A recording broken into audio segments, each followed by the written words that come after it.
We are going to be looking back and see what we learned from the OTAs and minicamp. Plus, we got some Butch Berry talking about the offensive line.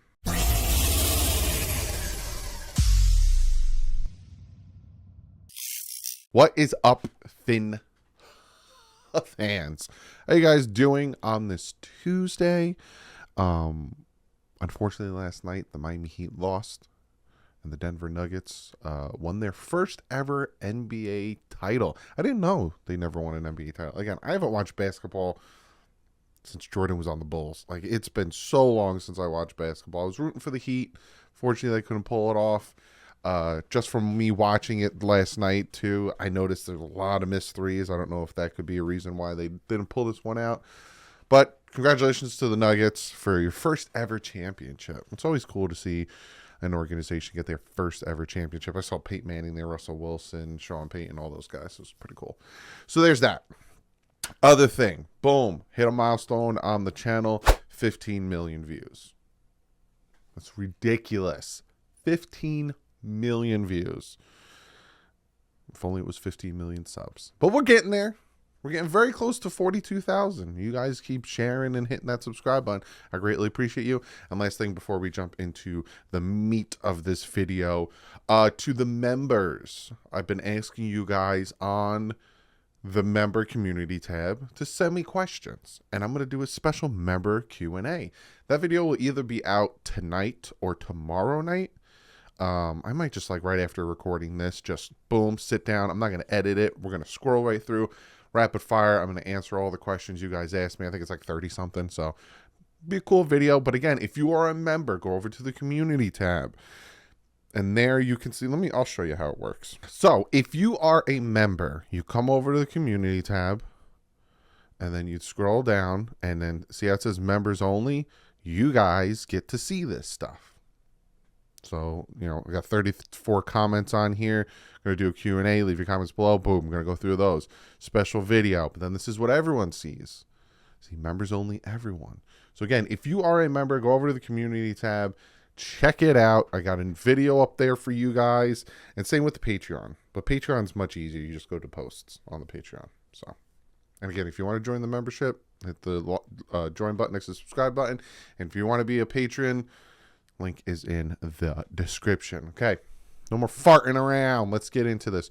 So Omar Kelly came out with a really good article about 6 hours ago. 10 things we learned from the Dolphins offseason program. He was there. We can get fresh eyes from him. And let's jump into this. So the number one thing he has on here is Tua isn't a fan of helmet cam. He says the Dolphins began utilizing a helmet camera placed on each quarterback's helmet to assess various things on playback. While the camera has its benefits, like informing coaches where a quarterback's eyes go on particular plays and helping skill position players master the ball call, really says that the ball call, to explain that it's intrusive and violates the sanctity of the huddle. A day after he expressed concern to the media about wearing a camera was wearing an old school Polaroid, either as a joke or some kind of message. That's funny. The sanctity of the huddle. I like the fact that they put the camera on there. Like Omar said, you know, it's not only for him, but it's for skill position players as well. I don't know what he means by violates the sanctity of the huddle. Do you not want the coaches to know what goes on in the huddle? Because I'm pretty sure they know what goes on in the huddle. But yeah, I did see he put a giant Polaroid camera on the top of his helmet. I thought it was hilarious. I talked about that in the last day of OTAs. I'm surprised he doesn't like that. That's interesting. The sanctity of the huddle. Omar has a number 2 battle brewing at quarterback. Mike White might be the second highest paid quarterback, $4.5 million this season on the Dolphins roster this season, but that doesn't guarantee he'll serve as Tua's backup. The consensus of many of the media who watched the offseason program conclude that Skylar Thompson, the 2022 7th round pick, outperformed White, whose arm strength was a tad disappointing. In fairness to White, Thompson has a better grasp of the offense and more familiarity with the returning players, which is true. Expect this battle to carry on through training camp until someone stiff arms the competition. That makes sense, right? And I've been telling you guys the information I'm getting from OTAs and minicamp is that Mike White's struggling.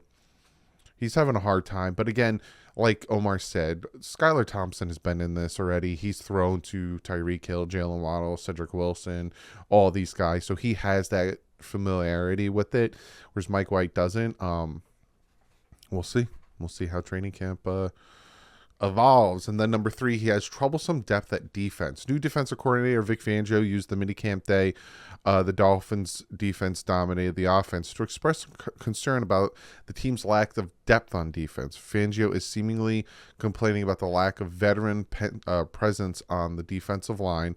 Raekwon Davis doesn't have a backup. The lack of depth at linebacker. David Long Jr. and Channing Tindall missed all of minicamp nursing injuries. And safety, which featured free safety Javon Holland teaming with a steady diet of journeymen and special teamers in the back end of the secondary daily because of injuries. Nick Needham, Brandon Jones, Deshaun Elliott, and Trill Williams were all nursing.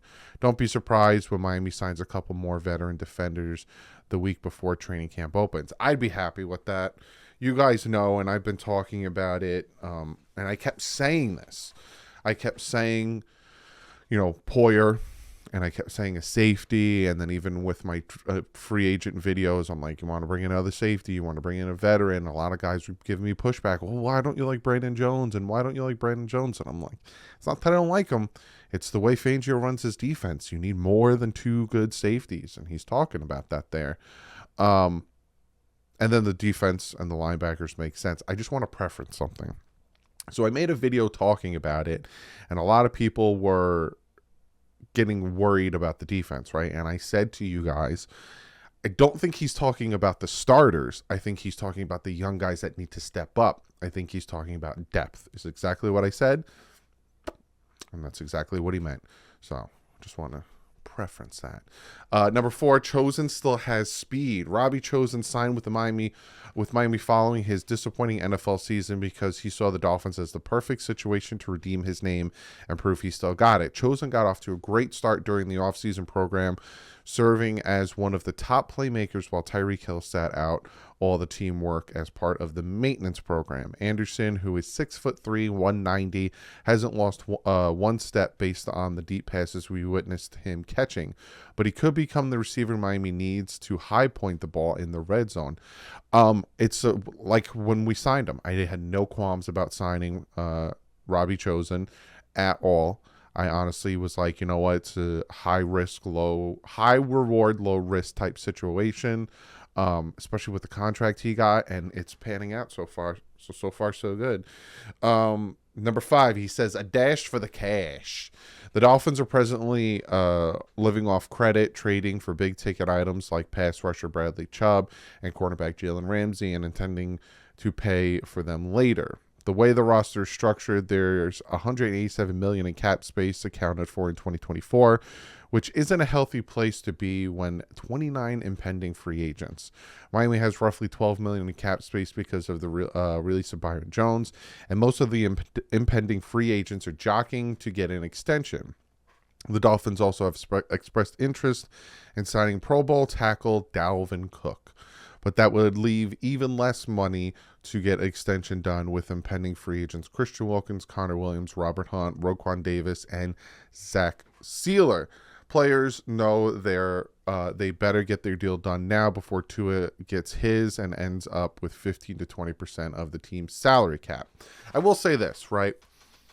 With Dalvin Cook, I want them to sign Dalvin Cook, and I think Brandon Shore and Greer will be able to structure that contract where it won't impede or affect that. Omar came out and said something really interesting on Twitter about Christian Wilkins. Essentially, if you franchise tag Christian Wilkins next year, it's about $20 million. If you do that, you're essentially paying him around $16 million this year for 2 years, a year, right? And that's low compared to everything else. So that's why he said in that tweet that the Dolphins are in no rush with Christian Wilkins, because worst case scenario, they just franchise tag him, and then you look at it, 2 years, $30 million, then you're essentially paid him $15-16 million, which again is the low end when you look at everyone else that got their money. But extending Christian Wilkins, extending Connor Williams, and extending Robert Hunt will create more cap space to do things like go after Dalvin Cook, add depth at safety, add depth at defensive tackle, and add depth at linebacker. So to me, I think the Dolphins need to, extend these guys, create that cap space, and make the moves they need to. Number 6, Eichenberg might have a future at center. Sometimes desperation provides the greatest discoveries. With Connor Williams skipping minicamp as he and his camp pushed for an extension, Liam Eichenberg was given the opportunity to fill in at center, and it was surprising how well he did. His snaps were far ahead of Williams at the exact stage last year in his transition from guard to center, and his blocking provided the offensive line a decent amount of surge at the line of scrimmage. It'll be interesting to see if this experiment carries on during training camp and potentially opens the door for Isaiah Wynn to start at left guard. Now, from what I'm hearing, Isaiah Wynn has been at left guard. And if Liam Eichenberg's snaps are better than where Connor Williams was at this point, and you guys know how I feel about Connor Williams' snaps last year, this is going to be interesting. You save a lot of money by just letting Connor Williams walk and letting Liam Eichenberg be the center. So this is going to be an interesting to keep an eye on. Number 7, rookies face tough transition. Every member of last year's rookie class confessed about how difficult it was to learn Miami's playbook, audibles, and adjust to the NFL. Based on their struggles, it's safe to assume the 2023 draft class might be facing a similar redshirt year. It could be too early to determine this right now, but Dolphin fans might have to be patient with cornerback Cam Smith, tailback Devon Achane, tight end Elijah Higgins, and offensive lineman Ryan Haynes. And that is why you bring in a Dalvin Cook. Because say Devon Achane is kind of struggling with the playbook, you're bringing in a Dalvin Cook. I'm saying to you guys. But yeah. So I heard a rumor. I don't know who told me this, and I don't know who it was about, but somebody, either on Twitter or something, was saying that they think that Mike McDaniel's offense is simple or easy or something like that. I don't know who it was about or who told me it, but I don't know where they got that information from. And number 8 is McDaniel pledges to run more. Only one team, Tampa Bay, attempted fewer runs than the Dolphins last season. McDaniels has vowed to change that, ditching his past success play calling and returning to his background as a run game specialist. I don't know why he deferred from it. He hired Butch Barry, who was once the understudy of the offensive line coach, who taught him the intricacies of the run game. I'm surprised I pronounced that word properly, because intricacies, I didn't know it was spelled that way. Intricacies. Dyslexia for you. I would not have spelled it INTRICACIES. Good word, Omar. All of this is good to say in theory, but it will be interesting to see if the O-line can consistently create run game surges when the pads come on, and if McDaniel actually will call run plays when the heat gets turned up in real games. Miami resigned all of their tailbacks from last season to foster continuity. Will it produce a better yard per carry average and more offensive balance? And the addition of possibly one Dalvin Cook. I added that last part. He didn't say that. Tight end remains an issue. Number 9. Miami allowed Mike Gesicki to leave free agency, pushing him into New England's arm because he was too one-dimensional as a tight end. He's not wrong there. Gesicki's lackluster in blocking telegraphed the intent of the play when he was on the field. I called that so many times. So many times. Oh, there goes Gesicki. They're gonna run the ball. Up here comes Gesicki. They're gonna pass the ball. The Dolphins envision having their tight ends primarily serve as blocking instruments who happen to catch passes. Durham Smythe fills that role, but what happens when Miami's trailing by 10 midway through the fourth quarter and must utilize a hurry-up offense, or when the Dolphins are in the red zone and want to throw a jump ball to somebody. The Dolphins need to see if Eric Sorbert, Tyler Croft, Tanner Connor, or Elijah Higgins can become that weapon. Their lack of impact during training camp raises some doubt. Mini camp, not training camp. Yeah. I'm going to make a video about weak areas on the team and where I'm worried. Because tight end's one of them. Last one he has here is Austin Jackson looks slim and trim. Jackson openly admits he's on a crusade to silence all his doubters and prove he's a better offensive lineman than he has shown the past 3 seasons. The projected starting right tackle is in the best shape of his life and has solid offseason showing, not missing a single day while back from reconstructive ankle surgery. The hope is that when the pads come on, this 2020 first-round pick will become a reliable building block for the Miami's troublesome offensive line. If not, the Dolphins will likely turn to Cedric Obehe, Isaiah Wynn, Garyon Christensen, or Kendall Lamb to serve as his replacement. Those names sound fantastic. And I pointed to myself because I am one of those people. I have high doubts in Austin Jackson. High doubts. Could I be wrong? Yes. Will I be wrong? I hope so. Really do. Really hope so. But that's what Omar Kelly had to say. There's some things on there that I find interesting, like Tua not liking the camera on his helmet. It's intrusive to the cuddle. Get over it. What else? The depth. I talked about that being a problem. It still is a problem. Tight end. These are all things that need to be answered during training camp. And again, I have a video for that as well. And then the last thing we're going to talk about is our offensive line coach and what he had to say.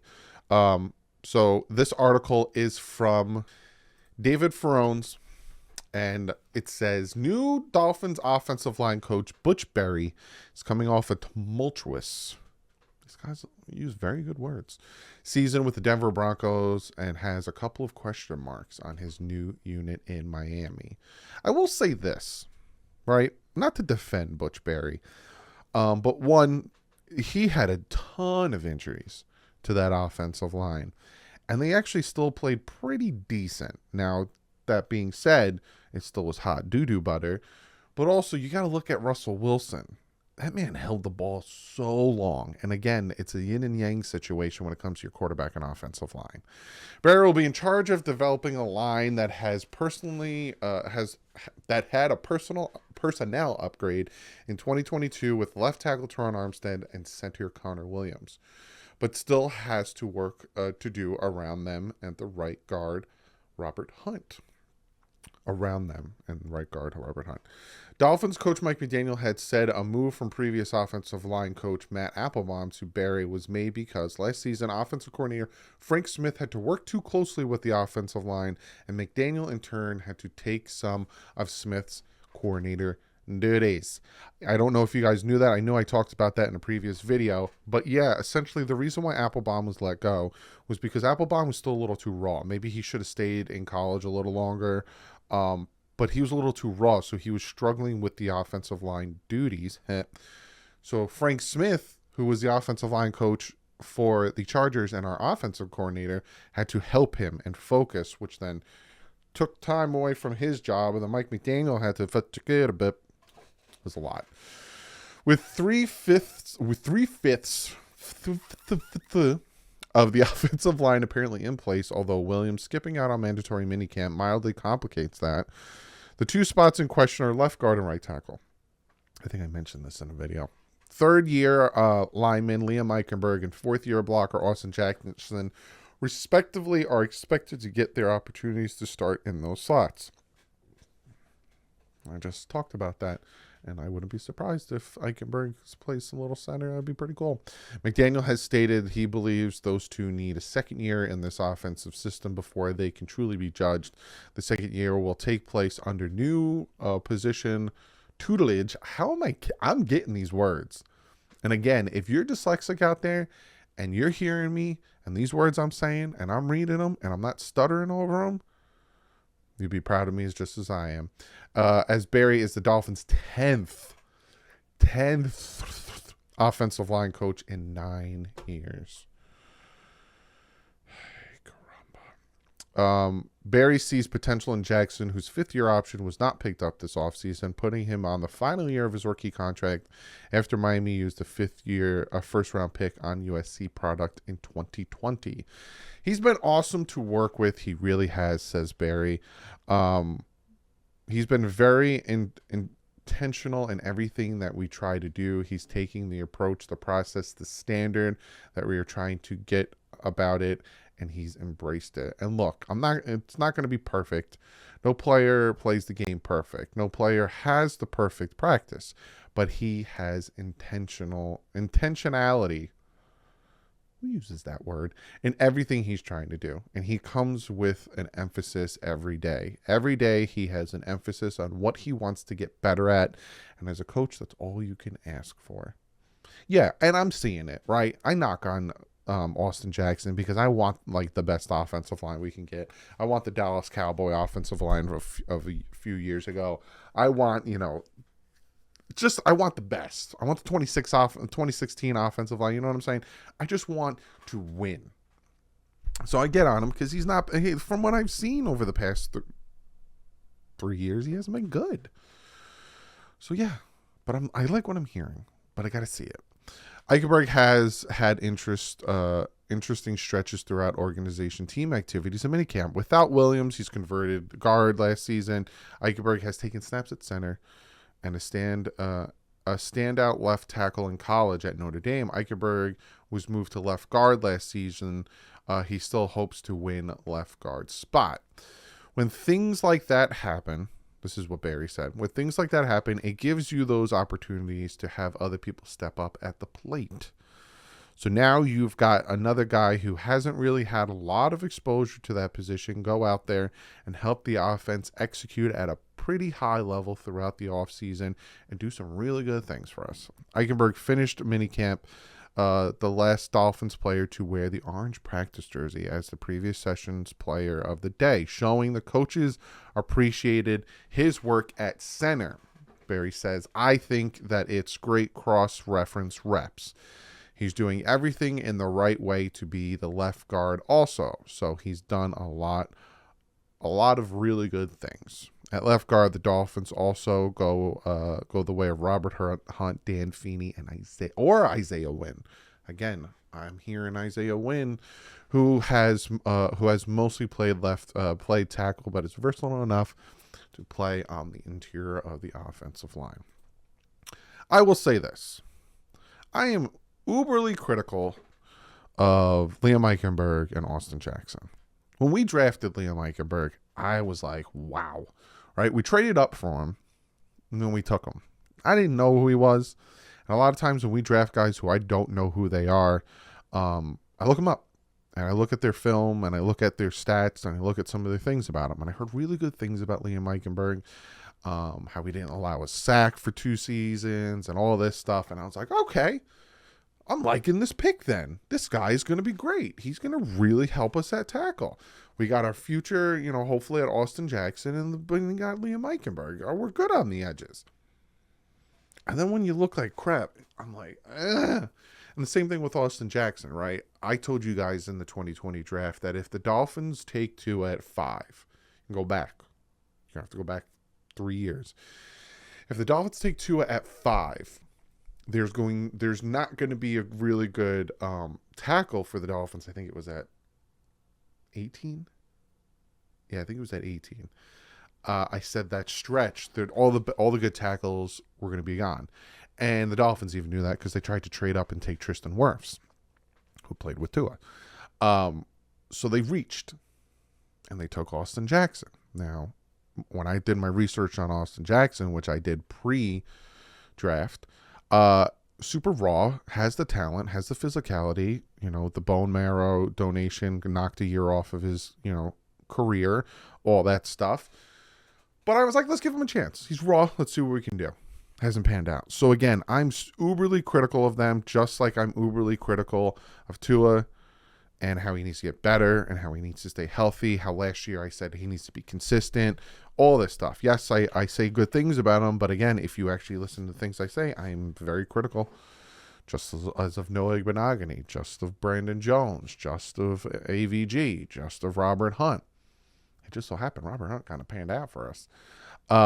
So yeah, it's just because the offensive line is going to either set or break our season. That's the way I see it. Now, Tua, again, has his things he needs to work on, especially when it comes to getting rid of the ball.